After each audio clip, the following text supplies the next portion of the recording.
Indian media's Taliban fantasy, border clash, or war hysteria. Welcome back to the multiverse of madness where gravity is optional and journalistic integrity is extinct.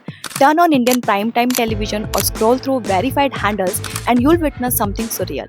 Media houses that built careers on anti terror chest thumping are now openly cheerleading the Afghan Taliban.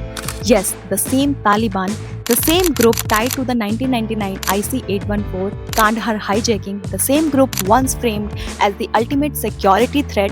But in today's Indian media ecosystem, history is flexible as long as Pakistan is in the crosshairs. Let's be clear. Pakistan is facing serious internal security blowback. Decades of nurturing jihadist proxies under the illusion of strategic depth have come back to haunt it. The snake is biting its handler. That's reality.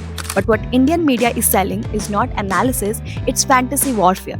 Recently, Aditya Raj Kaul, executive editor at NDTV Network, pushed a breaking alert claiming the Taliban Air Force carried out airstrikes deep inside Pakistan, targeting Islamabad, Naushehar, Jamrud, and Abbottabad. The Taliban does not possess an operational air force capable of such strikes, no functioning fighter fleet, no precision strike capability, no logistics for cross-border conventional air warfare. Yet, viewers are expected to believe that Taliban pilots casually crossed one of the most militarized border in the region, bypassed Pakistan's F-16 fleet, bombed the capital of a nuclear-armed state, and flew home safely.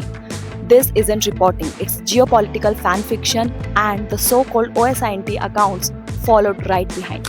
Mega updates, frontal force, dramatic videos of Taliban convoys allegedly invading Pakistan. Fact checkers quickly exposed the clips, recycled footage from the 2021 Kabul takeover, even AI-generated crash visuals were mixed in. It mirrors the earlier embarrassment when Arma 3 video game footage was aired as real combat visuals. So what's actually happening? This is not a full-scale invasion, it's a localized border flare-up. TTP militants operate from Afghan soil, Pakistan retaliates against TTP hideouts, the Afghan Taliban responds with cross-border artillery. It's messy, it's volatile, but it's not World War III.